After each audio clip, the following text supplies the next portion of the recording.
Bitcoin, Bitcoin. Bitcoin. Bitcoins. Well, Bitcoin. Bitcoin. I have some Bitcoin. Bitcoin has recently pierced into the consciousness of the mainstream. We've heard everyone from the likes of Joe Rogan, Elon Musk, to Kanye West talk about it, so much so that the word today has become a part of our lexicon. And yet, despite making its recent splash in mainstream media, majority of the world still don't truly understand Bitcoin. And I don't blame them because it's a very complicated subject. It took myself a lot of reading, learning, and watching videos before I truly finally understood how powerful of an invention Bitcoin is. And when I did, it felt like I was Neo in the movie Matrix when he finally came to his own epiphany. I know Kung Fu.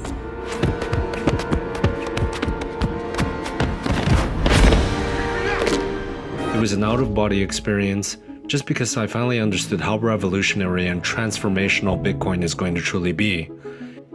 In this video, I'm going to explain to you why I believe firmly that Bitcoin is going to reach $10 million one day. Yes, I know that most of you will think that this sounds crazy, but if you keep an open mind and watch until the end, I promise I will lay out all the facts for you and also show you how Bitcoin presents itself as one of the best risk-to-reward investment ever. So hang tight and enjoy.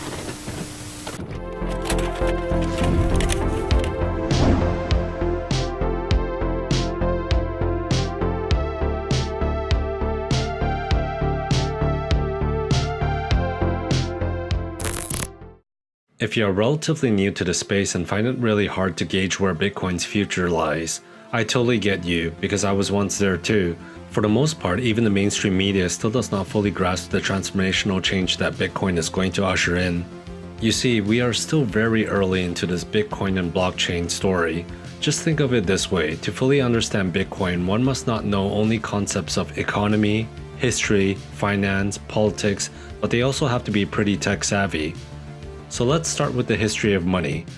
The short and quick version of it is that for thousands of years we relied on precious metals such as gold and silver for trading. There's only so much gold we can dig up, so this in turn makes it very scarce and valuable, great for a medium of exchange. However, one of gold's big problem is that it's not very portable and convenient to lug around with you, and gold is not very divisible, so eventually we moved on to minting coins out of gold and silver. And then later on, with the help of printing technology, we moved on to paper money that was still backed by gold. And for half a century, Americans were able to trade in their paper money for gold at the bank. This was commonly referred to as the gold standard. Well, in 1971, President Nixon decided to take the dollar off the gold standard, therefore allowing the Federal Reserves to have full control over the money supply, essentially allowing them to print money out of thin air. And each time they do this, they dilute the current money supply, in other words, inflation of our money. Fast forward to today, all money is created and influenced by various governments and central banks around the world. This has become a huge problem, you see, because it only stands to enrich those who are in power, such as the governments and central banks. And we have countless examples of how devastating this monetary policy has been. We see countries such as Zimbabwe, Venezuela go through hyperinflation, where their money supply has been inflated at such a high rate that it requires them to take stacks of money just to buy everyday items. Here are some examples. This is how much it takes to buy a whole chicken. How about some beef? A roll of toilet paper? Or perhaps some carrots? The housing crisis. Real estate prices across the world are skyrocketing, as rich people are using them as investment vehicles instead of homes. Largely because their wealth can be protected from fiat inflation. As a result, not only does this drive house prices way beyond their fair valuation, it also makes the rich become richer and the poor become poorer, as now they are also left out of the housing market.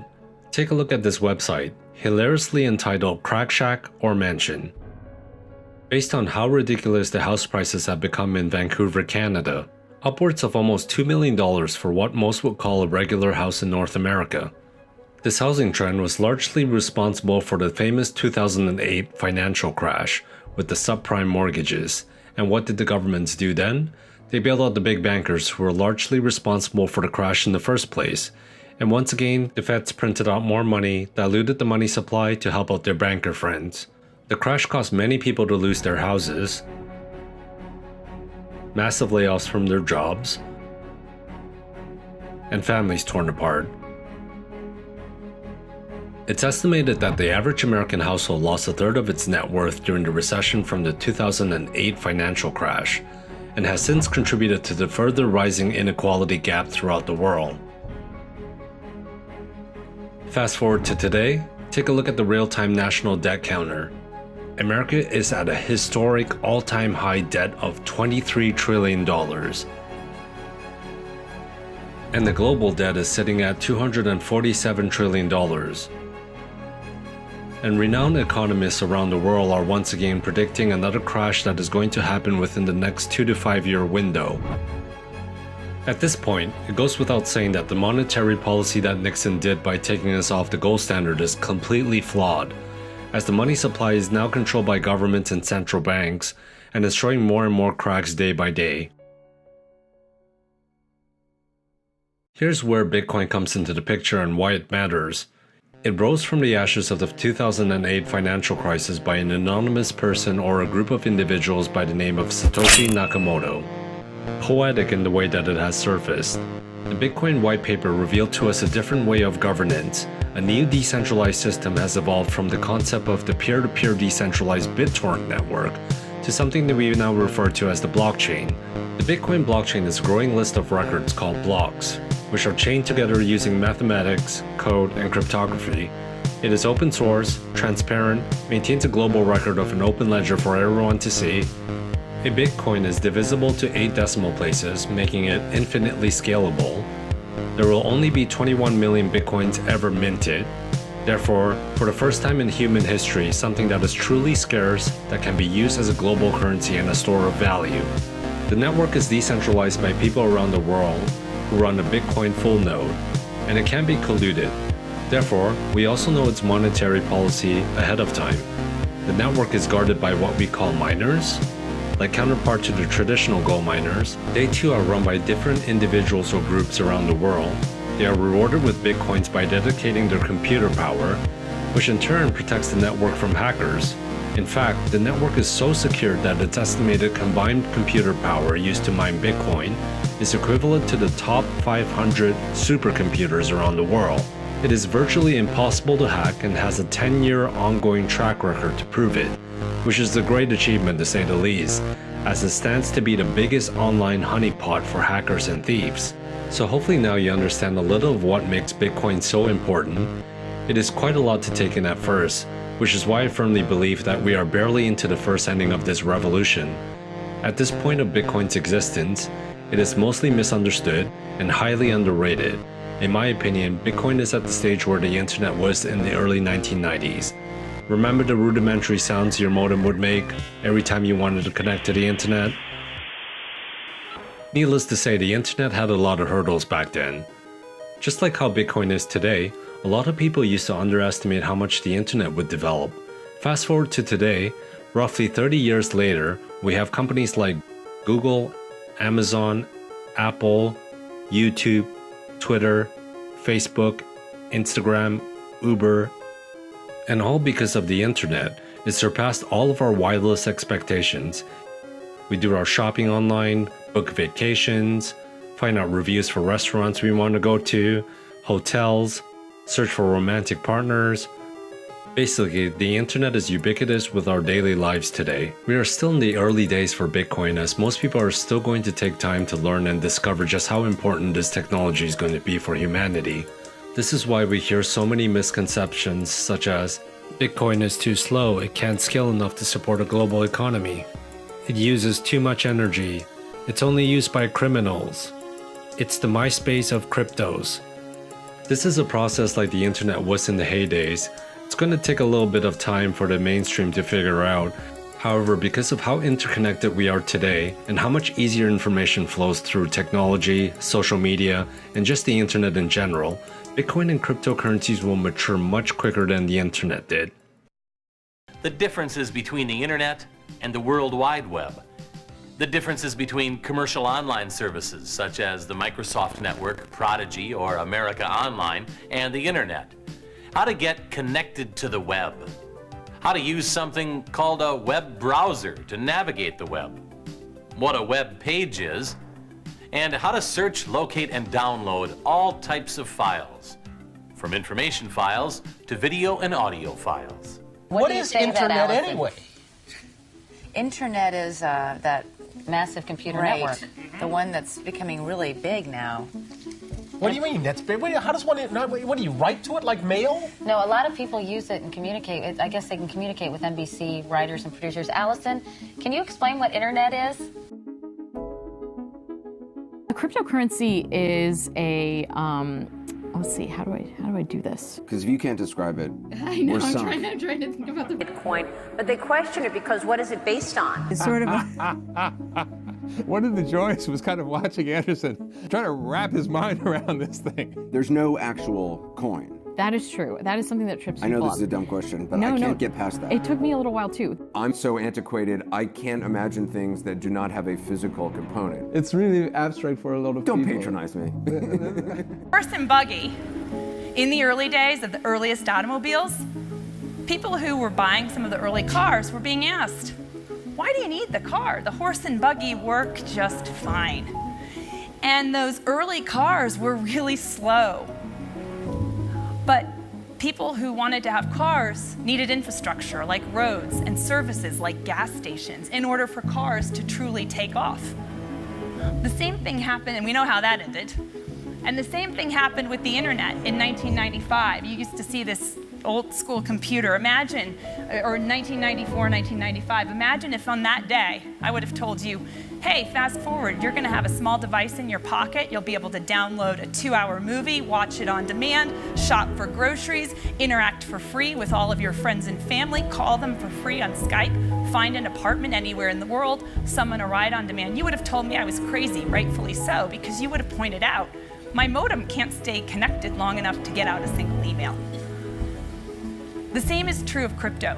We are in the dial-up days. And the critics out there confuse the current state of innovation with the end state of the innovation. And I think that's one of their biggest mistakes. Why would they assume the innovation would all stop right now? I mean, complaining about crypto today, one journalist said, and complaining about how slow and how it works today is like complaining in 1994 that the internet didn't have Netflix. So let's talk about the big figures in media today that is staunchly against Bitcoin. Let's start with Warren Buffett. The world's third richest man has gone on countless media rants calling Bitcoin everything from rat poison squared to how it's only for charlatans.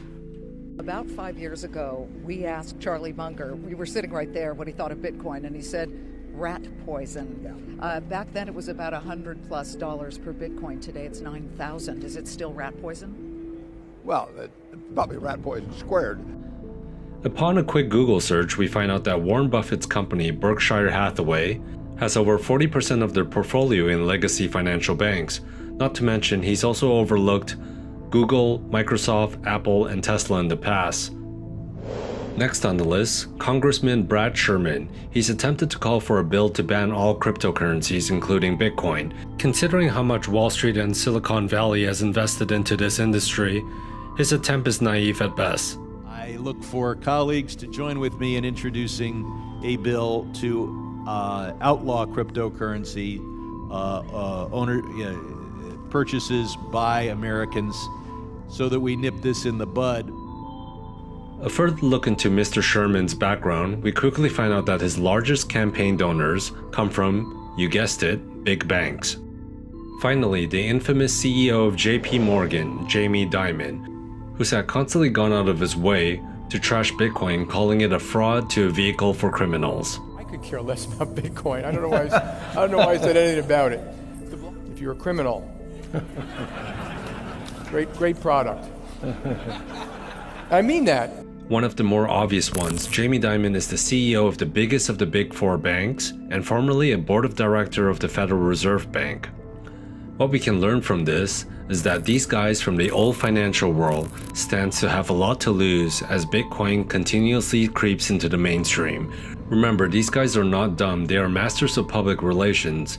Asking these guys what they think about Bitcoin would be like asking a taxi driver his view on Uber, or Blockbuster's opinion on Netflix. Now let's flip the tables around and see what the smartest minds around the world are saying about Bitcoin. You believe that Bitcoin is going to be the world's single currency, or you hope that it is going to be the world's single currency. And I think we've seen massive value creation. Blockchain got recognized because of Bitcoin. It was a fundamental technology for Bitcoin. What an incredible thing Bitcoin is. It's still here working after I don't know how many years it's been, and it hasn't need to be changed, and it's not owned or controlled by any company. So just let me tell you where I'm at with money right now because of Bitcoin. I've been a gold bug, like I said, since '72, and the way I see the world today with Bitcoin is that there's three kinds of money. There's God's money, which is gold and silver, again, atomic number 79 and 47. Then there's government money called fiat money or currencies, which is the dollar, the euro, the yen, the peso. And the third type of money now is cyber money, which Bitcoin and Ethereum and those guys are the most famous. It's really about what's real. You know, is money fake or is it real? And I think, so the choice, when I talk to people, I said, what do you think will be here in 2040, approximately 22 years from now? Will gold still be here? Well, it's been here since eternity. Will the dollar be here? Right. I don't think so. And will blockchain be here? I think so. So that's really the way I look at the world of money and currencies, is what's going to be here in 22 years. So back to the internet, I believe the internet will have a native currency. Really? It'll have a native currency, and I don't know if it's Bitcoin. I think it will, because just given all the tests it's been through and the principles behind it, how it was created, and it was something that was born on the internet, that was developed on the internet, that was tested on the internet. It is of the internet. Well, Bitcoin is exciting because it shows how cheap it can be. Bitcoin is better than currency in that you don't have to be physically in the same place, and of course for large transactions currency can get pretty inconvenient. The Bitcoin technology is key, and you could add to it or you could build a similar technology where there's enough attribution that people feel comfortable. This has nothing to do with terrorism or any type of money laundering. What excites you right now? What can you look at in the world today that you feel like, wow, that is a good idea, or that is really where the growth story is? I think there are these pockets in biotech that I find like that. You know, the one other one that I've been looking at a lot more have been the cryptocurrencies, and while I'm skeptical of most of them, I do think people are a little bit are maybe underestimating Bitcoin. It's like a reserve form of money. It's like gold, and it's just a store of value. You don't actually need to use it to make payments. And it's been, there's about $70 billion worth of Bitcoin in the world. There's $9 trillion worth of gold, and if Bitcoin ends up being the cyber equivalent of gold, it has a great potential that's very underestimated. That's very underestimated. That's very underestimated. Well, people question it, and I know there's been so much debate about Bitcoin, but they question it because what is it based on? I mean, you see that the dollar is based on, the trust of the Treasury, the trust of the U.S. government. What is Bitcoin based on? Well, the argument it's based on the security of the math, which tells you that it can never be diluted by a government. It can't be hacked, and it's a form of money that's absolutely that's secure in an absolute way. It's hard to mine. It's actually harder to mine than gold, and so in that sense, it's more constrained. Because there's a finite amount that are going to be made. Yeah. Right. There's 21.9 million Bitcoins that are going to be made, and if enough people hold and don't sell, and enough people borrow to buy, just like we saw in the stock market, because look. And so, so there's scarcity. So it's point being scarcity sells. Yes, right. And there's no greater defined scarcity than Bitcoin and Ethereum. Do you own any of the, okay. Yes. Right now, it is believed that the total money supply of all fiat currencies around the world is somewhere around $80 trillion. if you consider M1, M2, M3, if you add them all up around the world. And I strongly believe that that number is artificially diluted and artificially kept small, because essentially by continuously printing, governments are disincentivizing the world and disincentivizing investors and even average people to store too much money in currency. And they're doing this because if I take $100 and I put it in my bank account, as they print money, that $100 loses purchasing power every single year. For sure. I mean, every single day where the money creation occurs, see, it's interesting because the cost of creating that money for the government is near zero. All it takes is just a push of a button, right? But essentially, every single unit of fiat currency that gets created reduces the wealth of the fiat holder around the world. And Bitcoin is an unimaginably new phenomena where, for the first time, nobody can seize your wealth. Not just directly, like they did with gold in the 30s, but just like they do with stealth inflation in fiat. Nobody can print more. And for the first time, you have this currency that you can have full, or at least very strong confidence that for the rest of your life, the percentage of the money supply of this entire system will always remain the same, which really is completely unprecedented, because even with gold, you don't have that. This current system, because the money is constantly getting diluted, people like surgeons, artisans, dentists, etc., engineers, they either have to play part-time investors on the side, or they have to sort of outsource those services to registered investment advisors and brokers, etc. And that's part of the reason why the financial system is much bigger than it has to be, why Wall Street is just a ginormous part of the world's economy.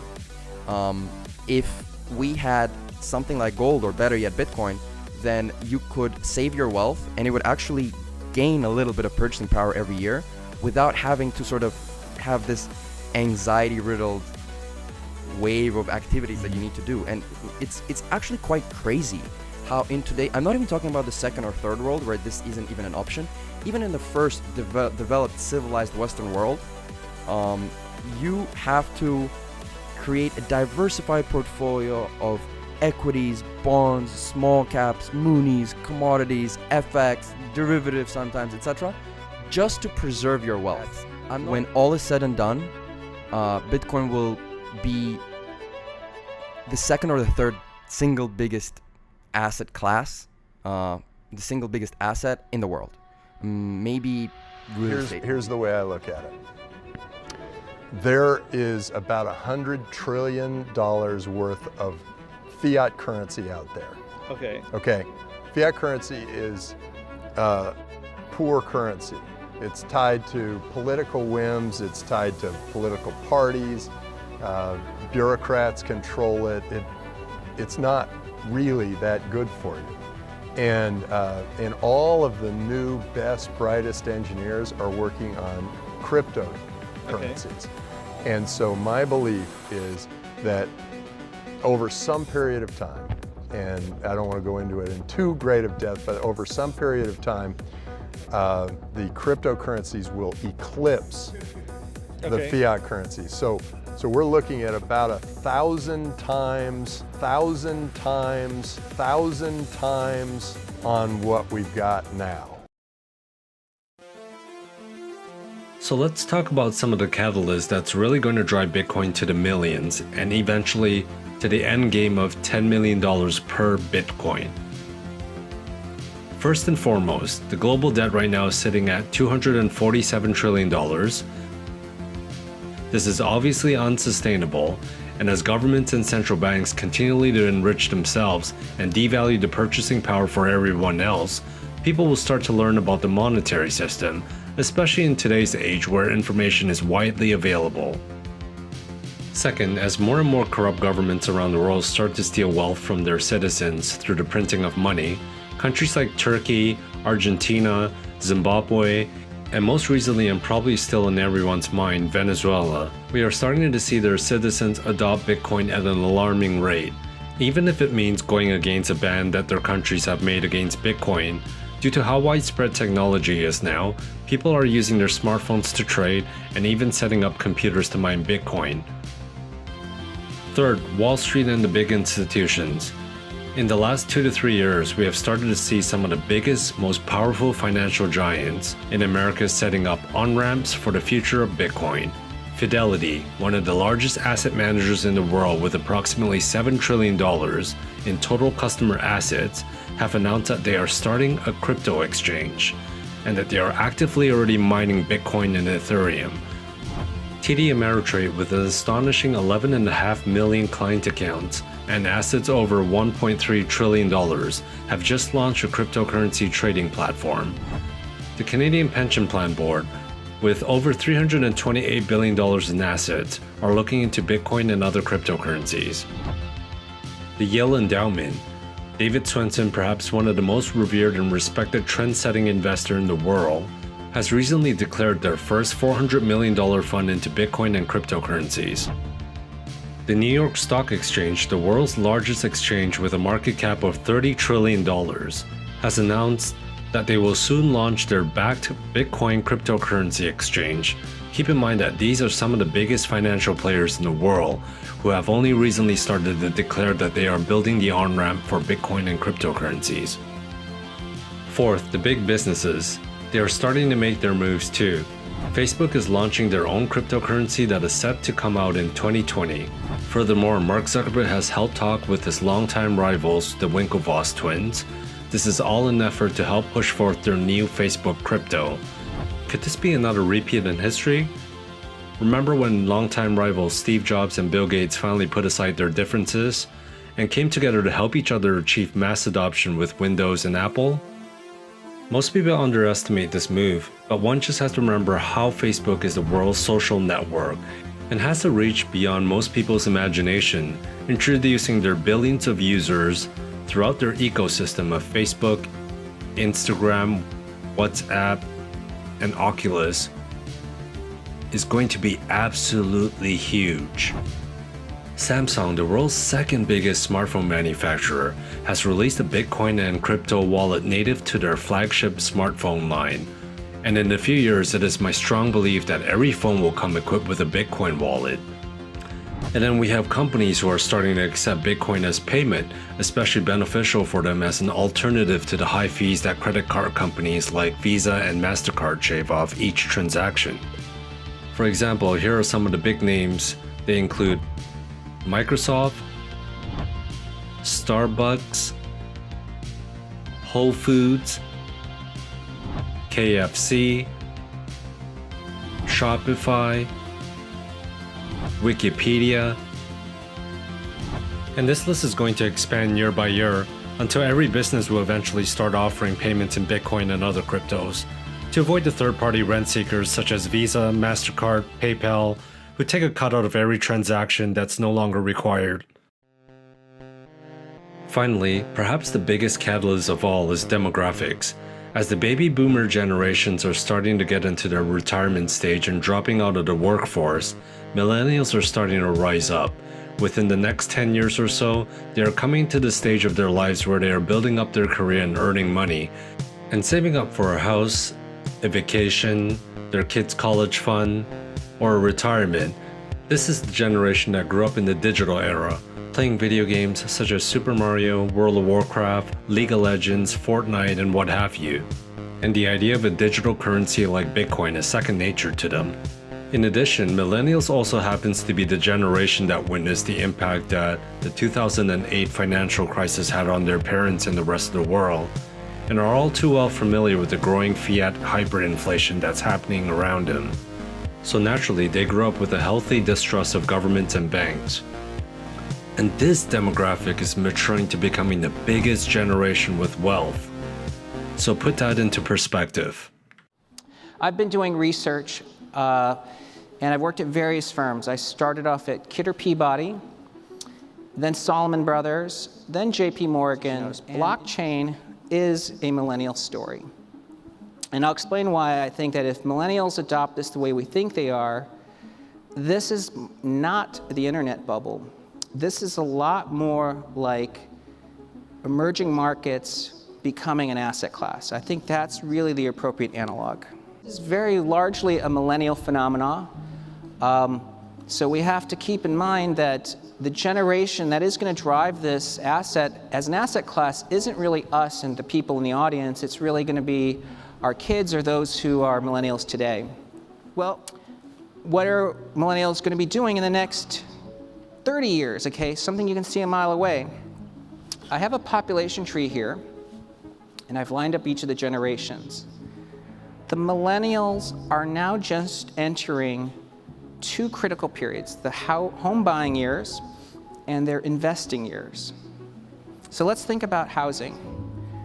I've lined up each generation when they were aged 21 to 35, and I colored each. The red is silent, the boomers are light blue, Gen X is gray, and the millennials are blue, dark blue. Housing starts have peaked with every generation's peak cohort size. This tells us housing is going to likely boom through 2030. So stay long housing, I guess, right? It's really bullish. But let's talk about investment years. Savings flow, okay, so the investment pool of prime income age earners is running about $1 trillion a year today. Okay, so every year there's $1 trillion that the people aged 35 to 60 allocate. And today, it's dominated by boomers and Gen X. But the millennials are now just entering these prime income years. So what did the silent generation do when they dominated the prime savings flow? They actually bought gold. Gold was $40 when we went off the gold standard in 1971. That was the first time individuals could buy gold. And when the silent generation cohort peaked, gold was $600, a 15x in a decade, just by a single generation buying gold. The boomers, we know, bought equities. What was the first year the boomers turned age 35? 1982. That shaded blue area is their first boomers to the peak size of the cohort, 1982 to 99. Coincidence? That was essentially the stock market boom. And the question is, well, what about the Gen X, which was a smaller cohort? As you can see in the middle period, the stock market didn't go anywhere. Gen X wasn't big enough to actually power the stock market higher. But here we think the millennials are going to drive equities. They like growth stocks, so we think it's going to power a stock market boom through 2038. Gen X liked hedge funds, and you can see that's essentially peaked with Gen X. But here's what I think millennials are going to do. Now remember, millennials are going to soon have $1 trillion of savings flow.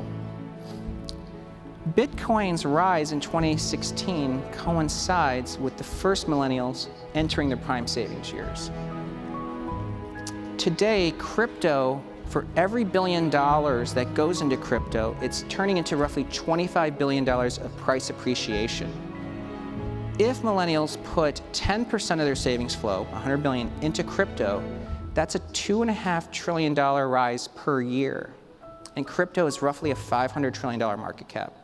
So we think that you may end up seeing Bitcoin by the end of the cycle as high as $10 million per Bitcoin. Some highly intelligent financial analysts, especially the younger generation, are estimating that Bitcoin has roughly 2,000% gain from today's price to its maturity. This is what makes the risk to reward ratio so great for Bitcoin, because it's not like you have to put in a lot of money to see a high gain in the future. You don't need to buy a whole Bitcoin, which is a common misconception. You can just invest a small amount, something that you're comfortable with, and just secure it and forget about it for a few years. For example, a $500 investment today could end up being $10,000 in a few years. That's with a 2,000% gain. One thing you have to remember is that because this is a new revolutionary asset class, it means we are still early in the adopter discovery phase. And therefore, volatility comes with the territory. As Bitcoin's market cap gets bigger and bigger, more people understand Bitcoin, there will be less speculation, and in turn the volatility will even out. So if you are invested right now, or you're planning to be investing soon, you have to have a strong fundamental understanding of how Bitcoin is going to change the world. Otherwise, you might just end up ultimately selling before catching up the ride to the biggest mass adoption phase of this technology. If you believe the current system that we have is meeting the needs of the world's disenfranchised and unbanked, then you can probably go ahead and dismiss cryptocurrency. But if you believe that it would add value to the global economy to get cheap, fast, and easy access for 2 billion people in the world, then cryptocurrency is something that you ought to pay attention to. And little by little, as I traveled around the world and I got to meet people, everybody had a story. And it usually started with something like, I have this problem, or we face this problem, or we had to endure this. I remember the first time I went to Argentina, I had a chance to meet an older gentleman, and he told me a story about the many monetary collapses he had to endure. And he showed me where he buried his silver after the government's money went bad. Then he told me about how the police showed up and stole his silver.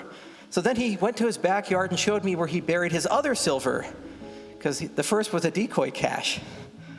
That's how clever these people get. But that's the reality that people live in Venezuela, reality they live in Zimbabwe. And after 2008, it made me think, how far are we in the United States away from that? We have 23 trillion in debt. Our leadership continues to get more and more incompetent. The global financial markets are not healthy. A few key facts to remember. Our movement continues to grow. It's easy to get a little hopeless and think that the best times are gone, but there's actually more people in cryptocurrency today in 2019 than there were at the peak of the market in 2017. More businesses being started today, more venture capital entering the space, more diverse capital entering the space, stronger business models. Recently, Samsung just announced that apparently crypto's coming to their phones. 3 to 5 years, that's going to be a standard for pretty much every smartphone, probably including the iPhone. And all these major consumer platforms, from Messenger to Windows itself, are prime candidates to integrate infrastructure. So our movement is growing. You'd see that kind of volatility, but I think it's going to level out once the futures contract picks up steam, once options are written on, and then there's other products like ETFs and whatnot. I think you're just going to start to see it like level out and look a little bit boring. But the interesting thing is like the opportunities now. When it's volatile, when it's small, when it's risky, that's your opportunity to make money. When there's a high risk, there's a high reward. When it gets boring and stable and kind of caps out at couple trillion dollar market cap, there's really not much more room to go. So are they just too old to get it, is what you're saying? Well, I think that your brain loses its plasticity at some point, and you get wedded to the frameworks that you have. So you enter this world and you're taught money's this thing that's green, or it's this precious metal, and you start confusing what's familiar or what's what you use as what's real or the way things have to be. It's also a framework that's been embedded or burned into your brain for, let's say, like 65, 70 years, and maybe some of these cases and examples that you're talking about, 80 years. It's hard to like unlearn that or think about something new. And look, if you're those individuals, like the status quo is really good. There's a generational shift that's happening in the way that investors think about gold. So the younger generation, I grew up, I was born after the gold standard, didn't grow up during a period of war where you had to be able to store your money via something like gold. Younger generation, money is digital. Anybody who has a phone can now access this new asset class. And so you have what is approximate $68 trillion of wealth, $68 trillion of wealth, $68 trillion of wealth being handed down from boomers to X's and Y's and millennials over the next 25 years. That's not going to stay in gold. You have actual investors that you're advising. Would you ever put them in a Bitcoin ETF? Well, it's interesting. When we talk to our younger clients, we have a core gold allocation in our portfolios, and they'll ask about that and say, well, what about crypto? And if you talk to primarily millennials and ask them which they prefer, Bitcoin or gold, it's a landslide. It's not even close. It's like 90%. It's like 90% prefer Bitcoin. And as you can see, the headline reads 20% of young Americans own Bitcoin, the report says. No. When I made that stupid statement, which got all those things, I called it fraud, my daughter sent me an email saying, Dad, I own 2 Bitcoins.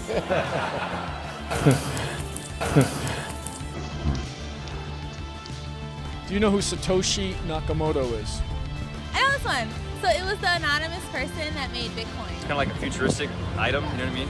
I think it's viable. I don't know. Like, I feel like people are gravitating more towards it. Do you know what a Bitcoin is? Yeah, every time I get on the Cash App, they say I can do the Cash App with a Bitcoin. And my girlfriend, she's been trying to learn more about Bitcoin because she wants to invest and stuff. Bitcoin, Bitcoin Cash, Litecoin, and then there's Ethereum. Litecoin. So is it kind of like the fear of change? People are just scared because it's new and like you can't touch it? Yeah, it could potentially, upset the traditional banking traditions and things like that because you don't actually need a bank Got it, to okay. use it or exchange it. That's a bit scary but exciting. Oh, cool. What do you think is the future of Bitcoin? The future is that fact that you don't have to work too hard for your money. You have access to your money in an account. What do you know about Bitcoin? Bitcoin, I know the digital currency. Yeah. I know there's like a possible future that will be taking over like the currency used today. I know a lot of countries actually adopting it. But I've invested a small amount and I'm going to leave it in there for like years to come. Yeah. What do you think is the future of Bitcoin?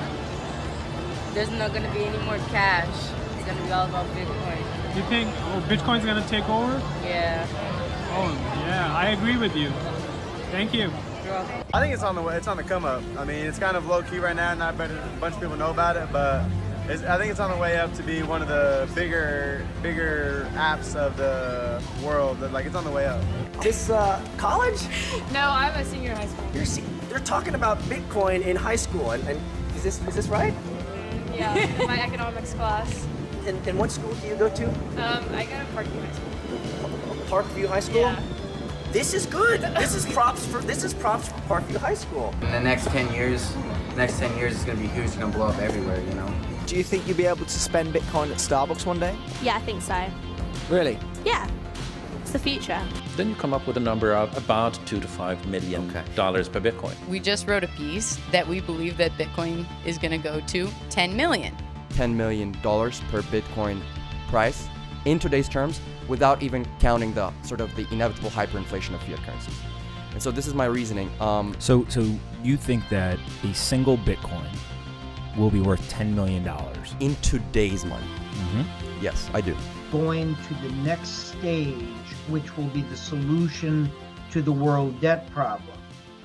Then we will go to $10 million. A single Bitcoin will be worth $10 million in today's terms for one Bitcoin. That will be a $160 trillion market cap or network value, a 2,000x increase between now and our death. So we think that you may end up seeing Bitcoin by the end of the cycle as high as $10 million per Bitcoin. $10 million per Bitcoin. $10 million per Bitcoin. The beautiful and amazing thing about Bitcoin is that not only is this technology going to be transformational to the world, it's going to liberate people from governments and banks who's had control over the money supply and the ability to fund wars through the printing of money and diluting the purchasing power of everyone else through inflation. But Bitcoin is also going to really reward those who have an early fundamental understanding of its peaceful revolution. We no longer need to rely on governments or banks to control the supply of money, and instead put the faith into mathematics, cryptography, and computers. In a funny way, if you really think about it, Bitcoin's combination of being deflationary, only 21 million Bitcoins ever will be made, decentralized, digital, uncensorable, unseizable, transparent, peer-to-peer, is really a first of its kind ever in human history, making it really a get-rich scheme and a revolution built into one. I hope you guys are just as excited about this new digital revolution as I am. If so, please hit the like, subscribe button. Also be sure to share and retweet this video to your friends and family to ensure that the newcomers into the space have the tools and knowledge to accelerate this inevitable future of Bitcoin and blockchain. The decentralized revolution has only just begun.